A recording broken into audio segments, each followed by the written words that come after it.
while I was focusing on the next cup. And so it became impossible to keep all the cups filled at the same time, and thus actually put all of this information together to know how to build something from start to finish. And the real reason for that was that coding is actually pretty flipping hard to learn. Like, there's no escaping that. There's no such thing as making learning to code easy, but there is such a thing as making learning to code easier, and that is what I want to help you do with this video. What I discovered is that the reason why some people were simply making much more progress than I was pretty simple. It was because they held the 3 keys to learning to code, whereas I had absolutely none of them. But when I discovered what they are, my life completely transformed. And coding actually became something that was no longer a struggle, but actually something that I enjoyed learning, and where I was able to cherish the progress that I was making every single day. Okay, to illustrate this, let's imagine that to learn to code, you need to walk across a corridor. But between you and success, on this corridor are 3 doors, and for each of these doors you need a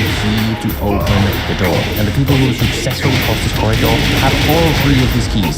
Sadly, from my experience and from what I can see talking to people, most people have actually none of them. So let's imagine you're learning to dance, learning salsa, let's say. You're going to classes, and every time in the classes they play the same song, and you memorize some sequence of steps. You can probably get pretty good at learning the sequence of these steps by the end of each class. And like, I learned salsa, believe it or not, and this is exactly the experience I had.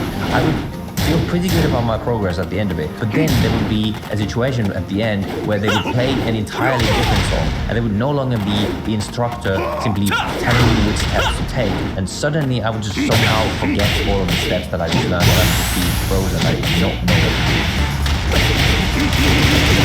That's because I had only learned those steps in one context, the context of that one song that they were taught in. And that is very analogous to the way most people learn coding. The way most people learn is you probably go to like free code camp or some of these basic courses. You'll go through a lesson on loops, for example. You learn how to use loops to loop over some list of animals or whatever, and you feel pretty good about it. But then the next day, or in a different context, you need to, let's say, loop over a list of transactions, and suddenly like you just can't, like it just doesn't clock that using a loop is what you should do here, because you mastered loops in that one specific context that you were taught in that lesson. So the way you get past it is that you need to expose yourself to many different problems where you're not told what to use. Like, that's very important. Going through the uncomfortable process of trying to solve problems, and then through that process using loops in many different contexts puts loops into your muscle memory, and it makes you into this dancer, this salsa dancer who can just dance to any song and who just knows which steps to use and which sequences of dance and whatever they do to go through. And this is how these concepts become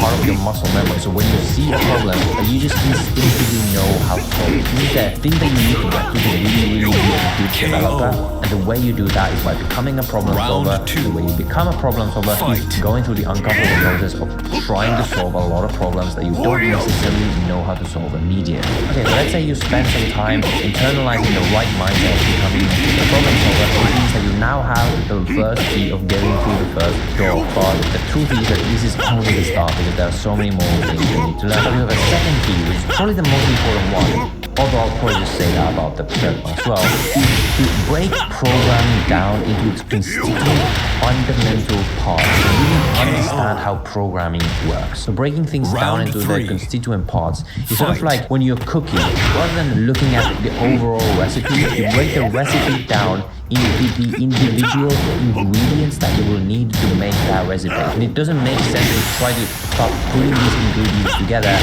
before you actually have all of these ingredients in the first place. And sadly, the way most people learn programming is that they try to start putting these things together without actually having all the ingredients and without even knowing what all of the ingredients are. So all of programming is actually just comprised of 5 ingredients. Variables, loops, control flow, data types, and functions.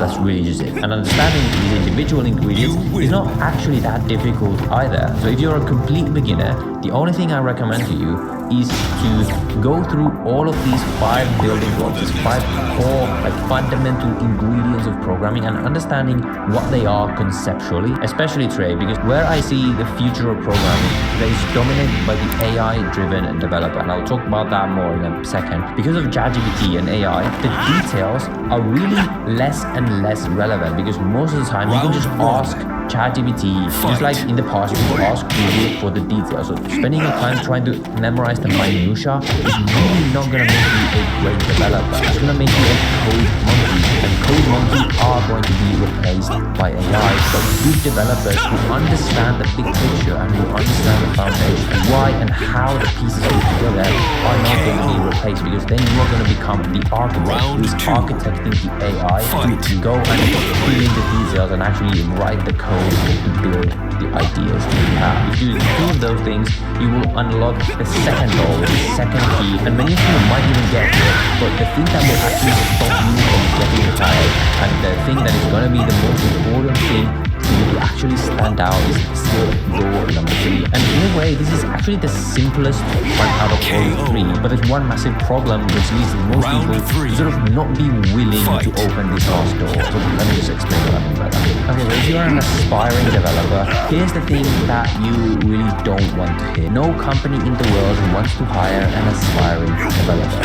It's just a fact. Even entry-level roles nowadays require experience. So how the hell can anyone break in because you need experience to get experience? It's sort of the same thing as having a taxi driver who's never driven a car in their life. You wouldn't want to be the one being driven by that kind of taxi driver. That's sort of the same thing with coding. The reality is, to get a professional job where someone's paying you real money to be a software developer, you do actually need to be good. But the thing is, and the one thing, and the one key that like most people just miss, is that you can give yourself experience. You can become experienced as a programmer without ever having professional experience. And now you're like, okay, Thomas, what the hell does that mean? Now, how can I give myself experience? Like, dude, you have the internet, you have a code editor, you have a computer. Like, no one is stopping you from just starting to develop software. Like, this is what I actually tell from my coaching clients who are literally paying me money to get a job. The way you stand out in the marketplace is by actually building something that's more impressive than most people.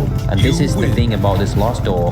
Like, it's pretty simple to open. You just have to put in the effort. Like, literally, you spend a month building a project that's actually good, that's actually impressive, that has a ton of features, and you build an actual functioning piece of software on your own. You stick it on your resume, you put it on your portfolio, and in an interview you just show it to them. And if they say like, okay, you don't have experience, you can say, yes I do, I built this real functioning software, yes I do have experience. It's difficult because it's hard work, it takes a long time, and most people in general in the world are lazy. Most people are not willing to do the work, and that's why most people struggle to get entry-level jobs, because they think that they can just go and build a couple of these like, oh, finish in 1 weekend projects and then get hired. And I know I've made those project tutorials in the past myself as well, but shut up. So the third key is right here.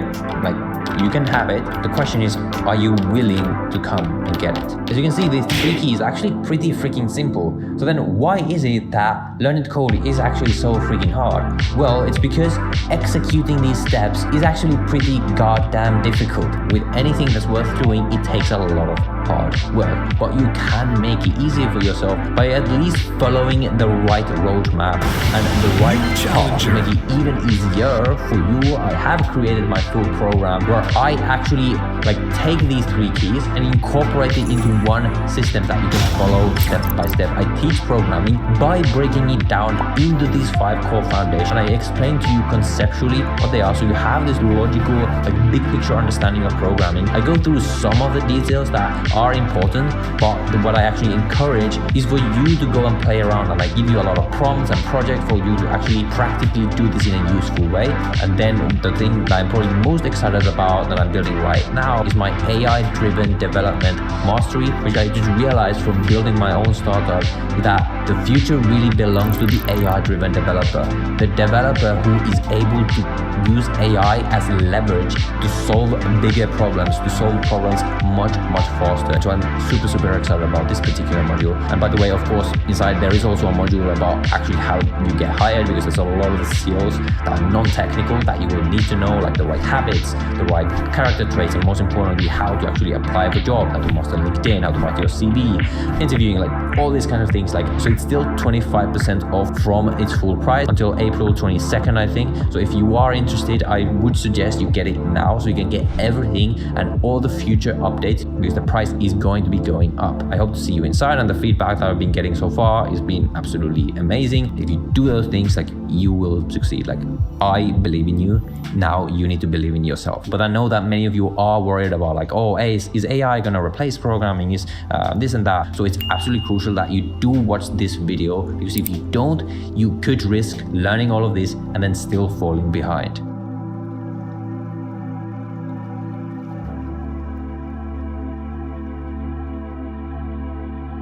Be a digital detective. Enroll in the new Google Cybersecurity Certificate.